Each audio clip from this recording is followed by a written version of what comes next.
আসসালামু আলাইকুম প্রিয় শিক্ষার্থী ভাই বোনেরা। সমাজসেবা অধিদপ্তরের ইউনিয়ন সমাজকর্মী পরীক্ষার জন্য বাংলা 100 এমসিকিউ একসাথে।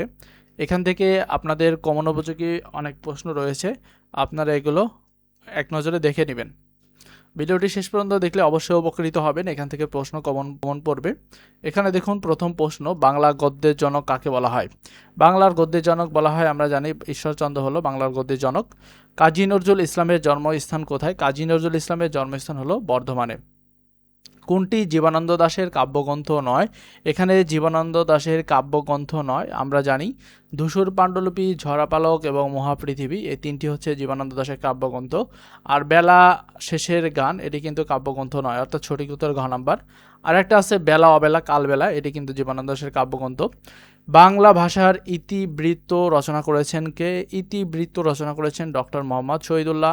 অন্তর টিপুনি বলতে কি বোঝায়? অন্তর টিপুনি বলতে মূলত গোপন ব্যথা বোঝায়। শেষের কবিতা কি জাতীয় রচনা? আমরা জানি রবীন্দ্রনাথ ঠাকুরের রচনা শেষের কবিতা, এর একটি উপন্যাস। সংশয় এর বিপরীত শব্দ কোনটি? সংশয় এর বিপরীত শব্দ হলো প্রত্যয়। সংশয় প্রত্যয়। জানার ইচ্ছা এক কথায় প্রকাশ কি? জানার ইচ্ছায় একে এক কথায় বলা হয় জিজ্ঞাসা। এরপর দেখুন, হাজার বছর ধরে উপন্যাসটি কার লেখা? হাজার বছর ধরে উপন্যাসটি লেখা হলো জহির রায়হানের। কোনটি বৃক্ষ শব্দের প্রতিশব্দ নয়? বৃক্ষ শব্দের প্রতিশব্দ নয়, এখানে কলাপি। এছাড়া অডবি, পল্লবী এবং বিটপি এগুলো হচ্ছে বৃক্ষ শব্দের প্রতিশব্দ, বাট কলাপি এটি কিন্তু বৃক্ষ শব্দের প্রতিশব্দ নয়। লাল সালু উপন্যাসটি কার লেখা? লাল সালু উপন্যাসটি লিখেছেন সৈয়দ ওয়ালিউল্লাহ। এর আগেও বিভিন্ন চাকরি পরীক্ষা এসেছে। কোন বানানটি শুদ্ধ? দেখুন এখানে শুদ্ধ বানান হলো কৃষিজীবী। এখানে বর্গের জয় দিয়ে কি বয় দিয়ে কি? কৃষিজীবী। বাংলাপিডিয়া প্রকাশের উদ্যোক্তা কার? বাংলাপিডিয়া প্রকাশের উদ্যোক্তা মূলত বাংলাদেশ এশিয়াটিক সোসাইটির। তার বয়স বেড়েছে কিন্তু বুদ্ধি বাড়েনি, এটি কোন ধরনের বাক্য? এটি একটি মিশ্র বাক্য। আমার দেখা রাজনীতির 50 বছর গ্রন্থটির রচয়িতাকে? আমার দেখা রাজনীতির 50 বছর, এই গ্রন্থটির রচয়িতা হলো আবুল মনসুর আহমেদ। বুলবুলিতে ধান খেয়েছে বাক্যে নিম্নরেখ শব্দটি কোন কারকে কোন বিভক্তি? এটি কর্তায় সপ্তমী বিভক্তি। শঙ্খনীল কারাগার উপন্যাসটি কার লেখা? এটি লিখেছে মূলত হুমায়ুন আহমেদ। হুমায়ুন আহমেদ লিখেছে শঙ্খনীল কারাগার উপন্যাসটি। এই ভিডিওটি দেখে যদি উপকৃত হন, অবশ্যই আমাদের চ্যানেলে যারা নতুন অবশ্যই সাবস্ক্রাইব করে রাখবেন। আপনাদেরকে সমাজসেবার জন্য এবং সামনে নিবন্ধন পরীক্ষার জন্য গুরুত্বপূর্ণ সাজেশন দেওয়া হবে, অবশ্যই কিন্তু আমাদের সাথে থাকবেন। এরপরে যদি দেখি মৌলিক ব্যঞ্জন ধ্বনি কয়টি? মৌলিক ব্যঞ্জন ধ্বনি হলো মোট 30টি। মৌলিক ব্যঞ্জন ধ্বনির সংখ্যা হলো মোট 30টি। এখানে দেখুন, যার প্রকৃত বর্ণ ধারণ করা যায় না, অর্থাৎ যার প্রকৃত বর্ণ ধরা যায় না, একে এক কথায় কি বলা হয়? যার প্রকৃত বর্ণ ধরা যায় না তাকে এক কথায় বলা হয় বর্ণচোরা। ঘাটতি, ঘাটতি এর বিপরীত শব্দ কোনটি? ঘাটতি এর বিপরীত শব্দ হলো উদ্বৃত্ত। উদ্বৃত্ত বা ঘাটতি। ঘর থাকতে বাবুই ভেজা বাগধারের অর্থ কি? অর্থাৎ ঘর থাকতে বাবুই ভেজা বাগধারাটির অর্থ হলো সুযোগ থেকেও কষ্ট। কিসের প্রভাবে অর্থ সংকুচিত, সম্প্রসারিত ও পরিবর্তিত হয়? এটি মূলত উপসর্গের প্রভাবে অর্থ সংকুচিত হয়, সম্প্রসারিত হয় এবং পরিবর্তিত হয়। নিচের কোনটি বহুব্রীহি সমাসের উদাহরণ? এখানে বহুব্রীহি সমাসের উদাহরণ হলো হাতাহাতি। হাতাহাতি একটি বহুব্রীহি সমাসের উদাহরণ। কোনটি সাধিত শব্দ নয়? এখানে সাধিত শব্দ নয়। সাধিত শব্দ পানসা, ফুলেল এবং হাতল, বাট গোলাপ কিন্তু সাধিত শব্দ নয়। আভাস ও আভাস, অর্থাৎ একটা হচ্ছে পেটকার মধ্যে আর একটা হচ্ছে দন্ত স, শব্দের অর্থ যথাক্রমে কোনটি হবে? এক্ষেত্রে ভূমিকা ও ইশারা। আভাস দ্বারা হচ্ছে ভূমিকা আর আভাস হচ্ছে ইশারা বোঝায়। এখানে দেখুন, নায়ক এর সঠিক সন্ধিবিচ্ছেদ কোনটি? নায়ক শব্দটির সঠিক সন্ধিবিচ্ছেদ হলো নই যোগ অক, অর্থাৎ নায়ক। কোনটি শুদ্ধ বানান? এখানে শুদ্ধ বানানের উদাহরণ হলো আকাঙ্ক্ষা। আকাঙ্ক্ষা এই বানানটি কিন্তু এখানে শুদ্ধ বানান। কৃতজ্ঞ, কৃতজ্ঞ শব্দের অর্থ কি? কৃতজ্ঞ শব্দের অর্থ হলো যে উপকারীর অপকার করে, অর্থাৎ যে উপকারীর অপকার করে তাকে এক কথায় কি বলা হয়? কৃতজ্ঞ বলা হয়। নন্দিত, নিন্দিত কিসের উদাহরণ? নন্দিত এবং নিন্দিত এটি একটি বিপরীত শব্দ, অর্থাৎ পরস্পর বিপরীত শব্দ। কবর নাটকের রচয়িতাকে আমরা জানি, কবর নাটকের রচয়িতা হলো মনির চৌধুরী। কোনটি শুদ্ধ? এখানে দারিদ্রতা বানানে এখানে কোনটি শুদ্ধ? সেটি হলো দরিদ্রতা, দরিদ্রতা। বাক্যের ক্ষুদ্রতম একককে কি বলা হয়? বাক্যের ক্ষুদ্রতম একককে বলা হয় শব্দ, আর শব্দের একককে বলা হয় বর্ণ। কোন বানানটি সঠিক? এখানে কোন বানানটি সঠিক? দেখুন এখানে যে বানানটি সঠিক রয়েছে সেটি হলো ক্ষণ, যত খ মূর্ধন্য ক্ষণ। ক্ষুধার্ত এর সঠিক সন্ধিবিচ্ছেদ কোনটি? ক্ষুধার্ত শব্দটির সঠিক সন্ধিবিচ্ছেদ হলো ক্ষুধা যোগ ঋত, ক্ষুধার্ত। হস্তি শব্দের প্রতিশব্দ কোনটি? হস্তি বা হাতি। হাতি শব্দের এখানে হস্তির প্রতিশব্দ বা সমার্থক শব্দ হচ্ছে হাতি। হস্তি বা হাতি। কোনটি শুদ্ধ বাক্য? এখানে শুদ্ধ বাক্যের উদাহরণ হলো এ বিদ্যালয়ের সকল ছাত্রই মনোযোগী। বিষাদসিন্ধু কাব্যের রচয়িতাকে আমরা জানি, বিষাদসিন্ধু একটি ঐতিহাসিক উপন্যাস, এটির রচয়িতা হলো মীর মোশাররফ হোসেন। চঞ্চল এর স্ত্রীলিঙ্গ কি? চঞ্চল এর স্ত্রীলিঙ্গ হলো চঞ্চলা, চঞ্চল, চঞ্চলা। বাংলা ভাষায় ব্যবহৃত কোনটি ফার্সি শব্দ? এখানে ফার্সি শব্দের কথা বলা হয়েছে। আমরা জানি রেস্তারা, অর্থাৎ রেস্তেরা এটি একটি কি ফার্সি শব্দের উদাহরণ, রেস্তেরা। সূর্য এর সমর্থক শব্দ কোনটি? সূর্য এর সমর্থক শব্দ হলো অর্ক। জলে চড়ে যে এক কথায় প্রকাশ, একে কি বলা হয়? একে বলা হয় জলচর। জলে চড়ে যে জলচর। তামার বিষ বাগধারাটি অর্থ কি? তামার বিষ বাগধারাটি অর্থ হলো অর্থের কুপ্রভাব, একে বলা হচ্ছে তামার বিষ। কোনটি দ্বন্দ্ব সমাসের উদাহরণ? এখানে দ্বন্দ্ব সমাসের উদাহরণ হলো ভালো মন্দ, এটি হচ্ছে দ্বন্দ্ব সমাসের উদাহরণ। রহিম ভালো ফুটবল খেলে, এ বাক্যে বিশেষণ শব্দটি কি? এ বাক্যে বিশেষণ শব্দটি হলো ভালো, অর্থাৎ রহিম ভালো ফুটবল খেলে, অর্থাৎ অ্যাডজেক্টিভ গুড। পুরাকাল শব্দের অর্থ কি? পুরাকাল, পুরাকাল শব্দের অর্থ হলো প্রাচীনকাল। পিতামাতা কোন সমাসের দৃষ্টান্ত উদাহরণ? অর্থাৎ পিতামাতা এটি হলো দ্বন্দ্ব সমাসের উদাহরণ। অশ্রুমালা কাব্যের রচয়িতাকে? অশ্রুমালা কাব্যের রচয়িতা হলেন কায়কোবাদ, অর্থাৎ কবি কায়কোবাদ অশ্রুমালা কাব্যের গ্রন্থের রচয়িতা। কোনটি দ্বিগু সমাসের উদাহরণ? দেখুন এখানে দ্বিগু সমাসের যেটি উদাহরণ রয়েছে সেটি হলো সপ্তাহ। সপ্তাহ হলো দ্বিগু সমাসের উদাহরণ। জানুয়ারি বানানের হ্রস্ব ইকার হবার কারণ হচ্ছে এটি মূলত একটি অতৎসম শব্দ। শিবরাত্রির সলতে বাগধারাটি অর্থ কি? শিবরাত্রির সলতে বাগধারাটি অর্থ হলো একমাত্র সন্তান। পাছে লোকে কিছু বলে, এখানে লোকে কোন কারকের উদাহরণ? এখানে লোকে এটি হচ্ছে কর্তৃকারকের উদাহরণ।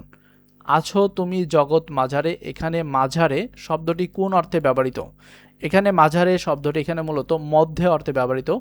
একটি অপূর্ণ বাক্যের শেষে অন্য বাক্যের অবতারণা করতে কি চিহ্ন বসে? এটি মূলত কোলন চিহ্ন বসে। ভানুসিংহ কার ছদ্মনাম? আমরা জানি রবীন্দ্রনাথ ঠাকুরের ছদ্মনাম ভানুসিংহ। অন্নদামঙ্গল কাব্য কোন যুগের কাব্য? অন্নদামঙ্গল এটি মূলত মধ্যযুগের কাব্য। অমিতাক্ষর ছন্দের প্রবর্তককে? অর্থাৎ অমিতাক্ষর ছন্দের প্রবর্তক হলেন মাইকেল মধুসূদন দত্ত, অর্থাৎ ব্ল্যাঙ্ক ভার্স। যদ্যপি এর সন্ধিবিচ্ছেদ কি? যদ্যপি এর সন্ধিবিচ্ছেদ হলো যদি যোগ অপি, অর্থাৎ যদ্যপি। কর্তা যা দ্বারা ক্রিয়া সম্পাদন করেন তাকে কি বলে? কর্তা যা দ্বারা ক্রিয়া সম্পাদন করেন তাকে বলা হয় করণকারক। বৈকুণ্ঠের উইল উপন্যাসের রচয়িতাকে? বৈকুণ্ঠের উইল উপন্যাসের রচয়িতা হলো শরৎচন্দ্র চট্টোপাধ্যায়। পুণ্যে মতি হোক বাক্যে পুণ্য কোন পদরূপে ব্যবহৃত হয়েছে? বাক্যে পুণ্যে এটি মূলত বিশেষ্যরূপে ব্যবহৃত হয়েছে। সংশয় এর বিপরীতার্থক শব্দ কোনটি? সংশয় এর বিপরীতার্থক শব্দ হলো প্রত্যয়।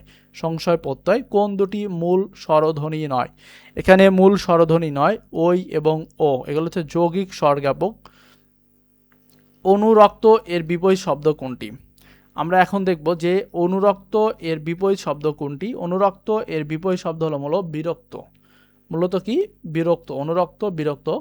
নরাধম এর সন্ধি বিচ্ছেদ কি? নরাধম এর সন্ধি বিচ্ছেদ হলো নর যোগ অধম অর্থাৎ নরাধম। গবর গণেশ বাগধারার অর্থ কি?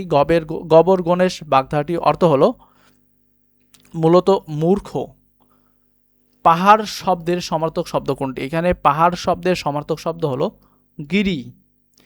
কোনটি পত্নী অর্থে স্ত্রীবাচক শব্দ? পত্নী অর্থে স্ত্রীবাচক শব্দ হলো দাদি। গীতাঞ্জলি কি ধরনের রচনা? গীতাঞ্জলি এটি একটি কাব্যগ্রন্থ। গীতাঞ্জলি এটি একটি কাব্যগ্রন্থ।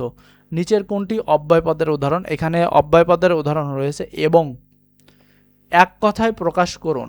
ইতিহাস রচনা করেন যে তাকে এক কথায় বলা হয় ঐতিহাসিক। এক কথায় প্রকাশ করুন। ইতিহাস রচনা করেন যে অর্থাৎ এটা হচ্ছে ইতিহাস বেত্তা, ঐতিহাস নয়, ইতিহাস বেত্তা। কোন দুটি স্বরের মিলিত ধ্বনিতে এ সৃষ্টি হয়? এ সৃষ্টি হয় এটি মূলত এখানে যেগুলো রয়েছে এগুলো এখানে সঠিক উত্তর হবে কোনোটি নয়। নিচের কোনটি শুদ্ধ বানান? এখানে শুদ্ধ বানান হলো প্রতিদ্বন্দ্বিতা, দয় বা দন্তা ননিসে দয়বি রশ্মি তাই, অর্থাৎ কোনটি শুদ্ধ বানান? প্রতিদ্বন্দ্বিতা, ক নম্বর সঠিক উত্তর। গিন্নি কোন শ্রেণীর শব্দ? গিন্নি এটি মূলত একটি দেশি শব্দ। ইন্দ্রনাথ শরৎচন্দ্রের কোন উপন্যাসের চরিত্র? ইন্দ্রনাথ এটি শরৎচন্দ্রের লেখা শ্রীকান্ত উপন্যাসের চরিত্র।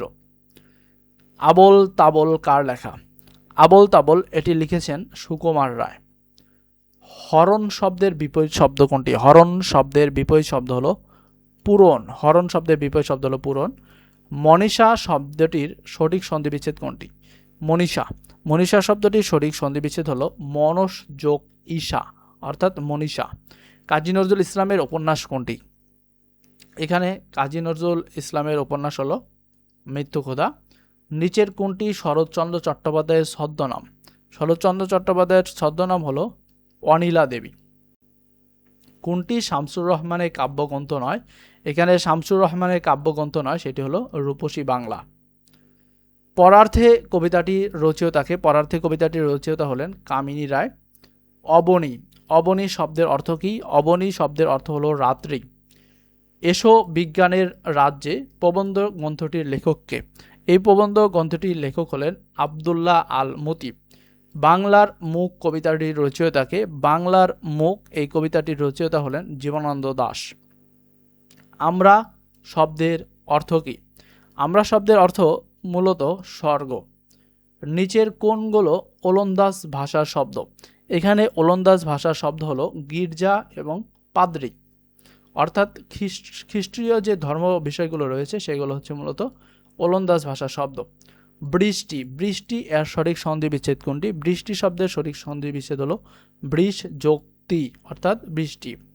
ডবেন্দ্ররা ও ঢয়শূন্যরা উচ্চারণের দিক থেকে কোন প্রকারের ধ্বনি? কোন প্রকারের ধ্বনি? এই দুটি মূলত তারণজাত ধ্বনি। শব্দমূল বা শব্দ প্রকৃতির সাথে কি হয়? শব্দমূল বা শব্দ প্রকৃতির সাথে মূলত বিদেশি প্রত্যয় হয়। চক্ষুদান এর ব্যাজ্ঞার্থ কোনটি? চক্ষুদান, চক্ষুদান এর ব্যাজ্ঞার্থ হলো মূলত চুরি। বাক্যের অর্থসঙ্গতি রক্ষার জন্য সুশৃঙ্খল পদবিন্যাস হলো আকাঙ্ক্ষা। গঠনগতভাবে শব্দসমূহ কয়ভাবে বিভক্ত? গঠনগতভাবে শব্দসমূহ মূলত দুই ভাগে বিভক্ত। এখানে দেখুন, বলো দেখি এ জগতে ধার্মিক কে হয়? সর্বজীবে দয়া যার ধার্মিক সে হয়। উদ্ধৃত অংশটির রচয়িতাকে? এই উদ্ধৃত অংশটির রচয়িতা মূলত ঈশ্বরচন্দ্র গুপ্ত। পাখির কলরব এক কথায় প্রকাশ কি? পাখির কলরব এক কথায় বলা হয় কুজন। মনীষা, মনীষা শব্দের সঠিক সন্ধি বিচ্ছেদ কোনটি? মনীষা শব্দের সঠিক সন্ধি বিচ্ছেদ হলো মনস যোগ ঈশা অর্থাৎ মনীষা। ছন্দের বহুবিধ কৌশল দেখানোর জন্য সত্যেন্দ্রনাথ দত্ত কার নিকট থেকে ছন্দের রাজা বা ছন্দের জাদুকর উপাধি লাভ করেছিলেন? তিনি ছন্দের রাজা বা উপাধি লাভ করেছিলেন বিশ্বকবি রবীন্দ্রনাথ ঠাকুরের থেকে। জীবন বিনিময় কবিতাটি গোলাম মোস্তফার কোন কাব্যগ্রন্থ থেকে সংকলিত? এটি মূলত বুলবুলিস্তান কাব্যগ্রন্থ থেকে সংকলিত। লহর শব্দের অর্থ কি?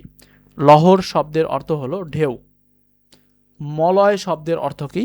মলয় শব্দের অর্থ হলো মূলত বাতাস। বিদেশি শব্দ নয়, এখানে তিনটি বিদেশি শব্দ এবং বাকি একটি বলেছে বিদেশি শব্দ নয়, সেটি হলো গঞ্জ। গঞ্জ হচ্ছে একটি দেশি শব্দ, বিদেশি শব্দ নয়। এখানে সাদা, পানি এবং রুমাল এগুলো হলো বিদেশি শব্দ। কোন বানানটি সঠিক?